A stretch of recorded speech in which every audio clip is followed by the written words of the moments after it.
প্রথম সাক্ষাৎ এটা ছিল সৌজন্য সাক্ষাৎ এবং এই সাক্ষাতের সুযোগ এবং সম্পর্কটা আমরা কোথায় নিয়ে যাব সেই সম্পর্কে সাধারণ আলোচনা হয়েছে এবং যে বিষয়গুলো এসেছে তার মধ্যে হচ্ছে দু দেশের বর্তমান সহযোগিতা, বিশেষ করে এনার্জি, বাণিজ্য, উন্নয়ন সহযোগিতা এবং সেই সাথে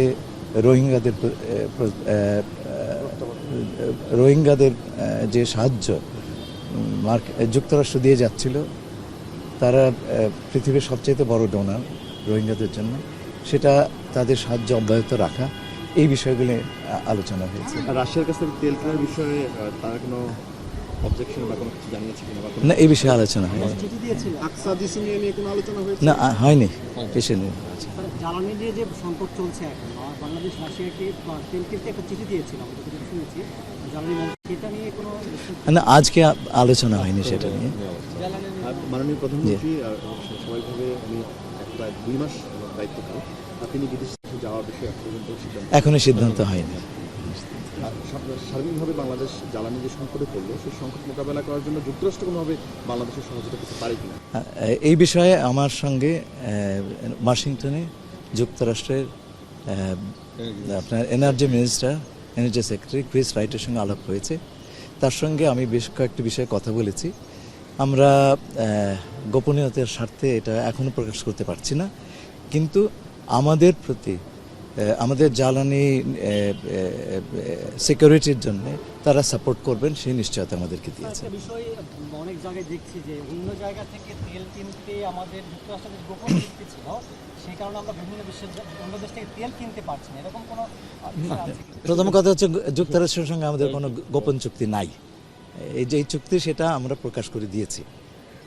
2 নম্বর কথা হচ্ছে যে কেউ কেউ বলছেন যে এই চুক্তির কারণে আমাদেরকে আমেরিকার কাছে পারমিশন চাইতে হচ্ছে। একেবারে মিথ্যে কথা। এই রাশিয়ান তেল কেনার ব্যাপারে সব দেশের উপরে রেস্ট্রিকশন আছে, আমেরিকান রেস্ট্রিকশন। সুতরাং আপনাকে সেই রেস্ট্রিকশনের ওয়েভার চাইতে হবে। এটার সঙ্গে চুক্তির, বাণিজ্য চুক্তির কোনো সম্পর্ক নেই।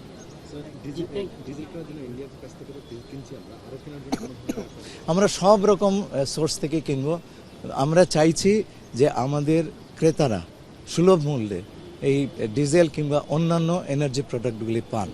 তো দুনিয়াতে আমরা সবচাইতে সাশ্রয়ী যে সমস্ত সোর্স, সেটা ভারত হোক, সেটা মধ্যপ্রাচ্য হোক, সেটা যুক্তরাষ্ট্র হোক, আমরা সব জায়গাতেই চেষ্টা করছি। আপনারা সেটা জানেন।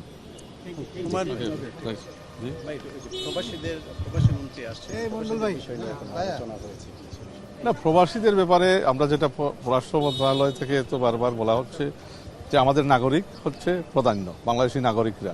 আপনারা তো জানেন, ইতিমধ্যেই আমি প্রধানমন্ত্রীর বিশেষ দূত হিসাবে মধ্যপ্রাচ্যে সফর করছি। তো প্রত্যেক দেশেই আমরা এইটাই পদক্ষেপ নিয়েছি, মাননীয় পররাষ্ট্রমন্ত্রী সাহেবের নেতৃত্বে, মাননীয় প্রধানমন্ত্রীর নির্দেশনায় পররাষ্ট্রমন্ত্রী সাহেবের নেতৃত্বে, যে আমাদের নাগরিকদেরকে আমরা প্রাধান্য দিব। আমাদের যদি যেখানেই দেখেন বিবৃতি, যেখানেই দেখেন আমাদের অপারেশনাল পদক্ষেপ, ডিপ্লোম্যাটিকলি সবসময় বাংলাদেশি নাগরিকদেরকেই প্রাধান্য দিয়ে আসছি। এই যে কিছুদিন আগে আপনার আমি যাওয়ার 2 দিন আগে বোধহয় ওই আমাদের একজন নাগরিক ওখানে নিহত হইলেন। তো we are in terms of talking to the authorities, যাতে ওনারা বেস্ট কম্পেনসেশন, ওনার লাস্ট টাইমলি ফেরত আসে, কম্পেনসেশন পান নেসেসারি, আর যেখানে আমাদের সহযোগিতা করা দরকার আমরা করতেছি। এবং আমাদের বিশ্বাস, আমরা অনেক নাগরিকদের সাথে, আমি ওখানে থাকা অবস্থায় আপনার এম্বাসিগুলোতে আমি তাদের কথা বলছি, যারা বিভিন্ন সার্ভিস পয়েন্টে সার্ভিস নিতে আসছেন এই সংকটময় সময়ে, and they express satisfaction on the government's operations. এবং আমরা যেভাবে তাদের হোস্ট গভর্নমেন্ট, ইউএই হোক, ওমান হোক, আর আপনার কাতার হোক, ইয়েসি, that they're satisfied the way we are working with these authorities that are hosting our citizens. এবং আমরা আমাদের মূল লক্ষ্যটাই হচ্ছে, বারে বারে কথা বলতেছি, যে নাগরিকদেরকে প্রাধান্য দেওয়া এবং তাদের ওয়েলবিং, হেলথ অ্যান্ড সেফটি প্রাধান্য দিয়ে, this is our first and only priority.